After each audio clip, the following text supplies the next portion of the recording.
এই তেনা নিয়ে সে ঘুরতেছে, হ্যাঁ, এবং সে পকেটে রাখে। মানু কইছে কান ফাঁসা ছাইরা থাকে, খালি কইছে দি ভাই দি ভাই দি ভাই সার হেডে এইটা কইছে এটা। আমরা দেখতে পাচ্ছি যে তার কানের ভিতরে ইনফেকশন এখনো রয়েছে। ইনজেকশন আছে, ইনজেকশন আছে। ঠিক আছে, তোমার ডান কান ইনফেকশন হয়ে পর্দা ছিদ্র হয়ে গিয়েছে।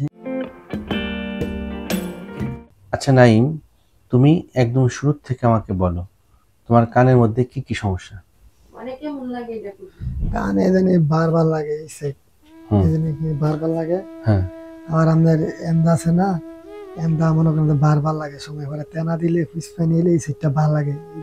তেনা দাও কানের ভিতরে, কই দেখাও, স্যাম্পল আছে? আছে তো।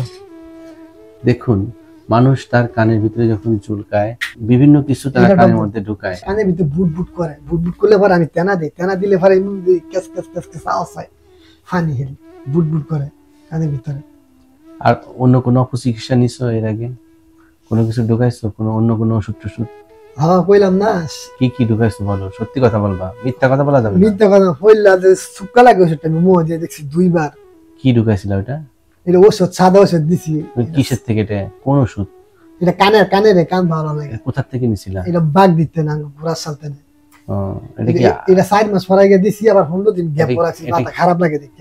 আচ্ছা, পরে এটার পরে দিছি আমাদের এমনি তো হোমিও সিমে দিয়া করছি, বেশি না 2-3 সপ্তাহ হোমিও দিছিলাম। পরে দিছি তো আমাদের সিন্দুর, সিন্দুরটা দিছি পরে। সিঁদুর মানে যে কপালে যে সিঁদুর দেয়? সিঁদুর দেয়, সিঁদুর লাগে একটা সাদা ওষুধ নাকি ধূপ নাকি উঠতে উঠে দেয়, এটা লগে গুড়া গুড়া দেয় মিলাই, পরে এটা মিলাই দিলে খালি পানি তো। এগুলো কি কারো পরামর্শ দিছো নাকি? মানু কইছে কান ফাঁসা ছাইরা থাকে, খালি কইছে দি ভাই দি ভাই দি ভাই সার হেডে এইটা কইছে এটা। পরে দিছি ডব, হোমিও ডব দিছি, এটা দিলে প্রচুর ধরা ধরতো গা, ফইলা ফইলা, পরে আর ধরতো না। ডব দিলে মনে করেন যে ডেলি 2 বার দিতাম, সকালে আর রাইতে দিয়া মনে করেন এই তেনাদা ফুসপানি আনতাম। আর সিন্দুর দিয়ে বেলা কটম্বার দিতাম দিতে, দিয়া খালি মনে করেন তুলে আছে ভিজা খালি পানি খালি পানি। সারা এই 8 বছর ধরে এই চাকরি কোনো কাম করি না, খালি কানের চাকরি 8 বছর ধরে। বাইক মনে করেন যে কত। বিয়ে শাদী করো নাই? না, বিয়ে করছি না। বিয়ে করবো আমার জীবনে বাঁচে না। আমি তো মনে করেন যে কান লইয়া এবার কাম কাজ করতে না, দুনিয়া ভরে আছে না, এই জায়গাটা আছে না, এই জায়গাটা আমাদের কোনো কাম সাম শক্তি কোনো করলে এই জায়গাটা এত লড়া লড়ে, এই জায়গাটা ফাল ফারে লড়ে, ঘুমো থাকলো টুটু লড়ে। এই জন্য এই জায়গাটা যদি আমার কান ভালো হয়ে যায় তো ওই জায়গাটা লড়ে, পরে এনে কটম বার দিছি এই দিন এনে ভিত্তি। আর এনে হতে আছে না, এনে হতে একবার দিছি এমনি ভিত্তি আস্তে আস্তে দিয়ে দিয়ে এই জায়গাটা নেই মানে 8 দিন মনে হয় থাকছে তো মনে হয় নাই, মনে রক্ত কেমনে লাগে। হ্যাঁ, এই জায়গাটা একটু খোলা খোলা লাগে। কখনো পাখির পালক টালক ঢুকাইছো নাকি? হ্যাঁ, মুরগির ভান্না এতটুকু দিছি, এতটুকু আড়াঙ্গুলো এতটুকু দিছি মুরগির ভান্না, এটা দিয়া হইল লাগে সাদা ওষুধটা দিছি দিয়া বাড়িতে টানছি, কি করবো ভালো লাগে না আমার। সো ভিউয়ার্স, খেয়াল করুন, একটা মানুষ মুক্তি পাবার জন্য কান যখন চুলকায়, কান দিয়ে যখন পুষ্পানি ঝরে, কানের মধ্যে যখন যন্ত্রণা হয়, তখন সে এই যন্ত্রণা থেকে মুক্তি পাওয়ার জন্য যে যা বলেছে তাই করেছে। নিজে নিজে অনেক কিছু দিয়েছে, আমাকে দেখালো, সে এখনো তার হাতে একটা তেনা রেখেছে, এই তেনা নিয়ে সে ঘুরতেছে, হ্যাঁ, এবং সে পকেটে রাখে। কিন্তু সে কিন্তু জানে না সারাক্ষণ পকেটে, সারাক্ষণ পকেটে রাখে। তো সে কিন্তু জানে না যে এই তেনার মধ্যে কি পরিমাণ জীবাণু থাকতে পারে। একটা অপরিষ্কার জীবাণু যুক্ত তেনা সে যখন কানের মধ্যে ঢুকাচ্ছে, সে ভাবতেছে যে তেনা দিয়ে কানটা পরিষ্কার করছে, আসলে কিন্তু সেই তেনার মাধ্যমে জীবাণু আরো ঢুকাচ্ছে। এই জন্য বারবার তার কান পাকছে তো পাকছেই। এই তেনা একবার ঢুকায়, একবার সে কটন বার ঢুকাইছে, একবার সে কানের মধ্যে পাখির পালক, তাই না, মুরগির পালক। সে আমাকে বললো যে আমি যন্ত্রণায় টিকতে না পেরে পাখির পালক কত বড় ছিল ঢুকাইলে তো তোমার ডাইরেক্ট হয়ে গেছে, তাই না? তাহলে রাখলাম তোমার, এই যে দেখো, দেখেন এইগুলো করার ফলে কি ঘটনাটা ঘটছে, তার শ্রবণ ক্ষমতা একদম 0 হয়ে গিয়েছে, কানের পর্দা ফুটা হয়ে গেছে, এই যে ফুটা দেখা যাচ্ছে। আর সে ডান কানে কিছুই শুনে না, অলমোস্ট টোটাল হিয়ারিং লস। হ্যাঁ, টোটাল হিয়ারিং লস, অর্থাৎ সে যে বিভিন্ন অপচিকিৎসার শিকার হয়েছে, এর ফলে কানের শ্রবণ ক্ষমতা একদম কমে গিয়েছে। আমরা এখন এই মুহূর্তে তার কানটাকে একটু চেক করছি অটোস্কোপি করে। আমরা দেখতে পাচ্ছি যে তার কানের ভিতরে ইনফেকশন এখনো রয়েছে। ঠিক আছে, তোমার ডান কান ইনফেকশন হয়ে পর্দা ছিদ্র হয়ে গিয়েছে, এবং তুমি যে যে ময়লা আবর্জনা যুক্ত যে জিনিসপত্র কানের মধ্যে ঢুকাচ্ছ, এটা কিন্তু তোমার দিন দিন খারাপ হয়ে যাচ্ছে।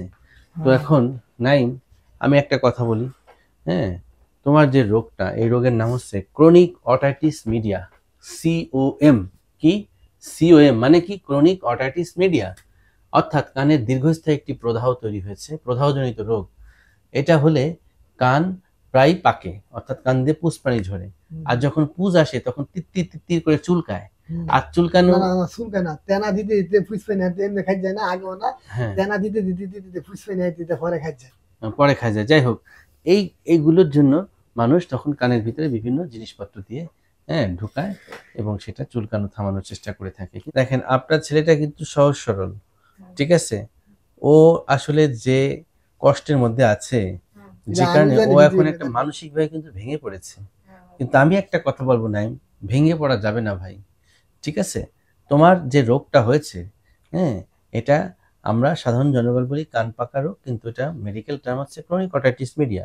এখন এখান থেকে তুমি যাতে পরিপূর্ণভাবে সুস্থ হও, আমরা সেটার জন্য আজকে কাম করতাম, কাম করতাম, আবার কাজ করতে পারবা, সবই করতে পারবা। তুমি ধৈর্য ধরো, তোমার কানটা যাতে ঠিক হয়, আমি সেই ব্যবস্থা করছি। আমরা সাধারণত এই ধরনের ক্ষেত্রে কানের ইনফেকশনটাকে প্রথমে কন্ট্রোল করি, এবং কন্ট্রোল করার জন্য আজকে আমরা পর্যাপ্ত ওষুধ প্রয়োগ করব, কানের ড্রপ দিব, অ্যান্টিবায়োটিক দিব, অ্যান্টিহিস্টামিন দিব, এবং তাকে আমরা একটা অয়েনমেন্টও দিব।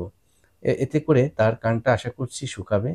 পর্দার ইনফেকশনটা যখন কন্ট্রোল হবে, মধ্যকর্ণের প্রদাহটা যখন কন্ট্রোলে আসবে, তখন আমরা পর্দা প্রতিস্থাপনের দিকে যাব। এবং তার শ্রবণ ক্ষমতা কিন্তু ইতিমধ্যে হারিয়ে গিয়েছে। যাদের অলমোস্ট টোটাল হিয়ারিং লস হয়, সেক্ষেত্রে কিন্তু আসলে আমরা পর্দা প্রতিস্থাপন করলে শ্রবণ ক্ষমতাটা বাড়বে না। আমরা কেন অপারেশন করব? যাতে তার এখান থেকে কোনো ইন্ট্রাক্রেনিয়াল এক্সট্রাক্রেনিয়াল কমপ্লিকেশন না হয়, সেটাকে প্রিভেন্ট করার জন্য, এবং অনবরত যাতে তার কান দিয়ে পুষ পানি না ঝরে, সেইটাকে প্রিভেন্ট করার জন্য আমরা সার্জারিতে যাব। তোমার ক্ষেত্রে আমার একটা পরামর্শ হচ্ছে, ভাই, তুমি আর কখনোই এই জাতীয় জিনিসপত্র কানের মধ্যে ঢুকাবা না, ঠিক আছে? এটা কিন্তু মানতে হবে। খারাপ লাগবে না, সেই ব্যবস্থা তো আমরা করব। ঠিক আছে না আম্মা? এই যে তেনা মেনা এগুলো যেন আর না ঢুকায়, এটা আপনি অবশ্যই খেয়াল রাখবেন। আর আসুন আমরা কানের বিষয়ে আরো সচেতন হই, কানকে ভালো রাখি, এবং সচেতন হলেই আমরা আমাদের কানটাকে ভালো রাখতে পারবো। Thank you very much for watching this video.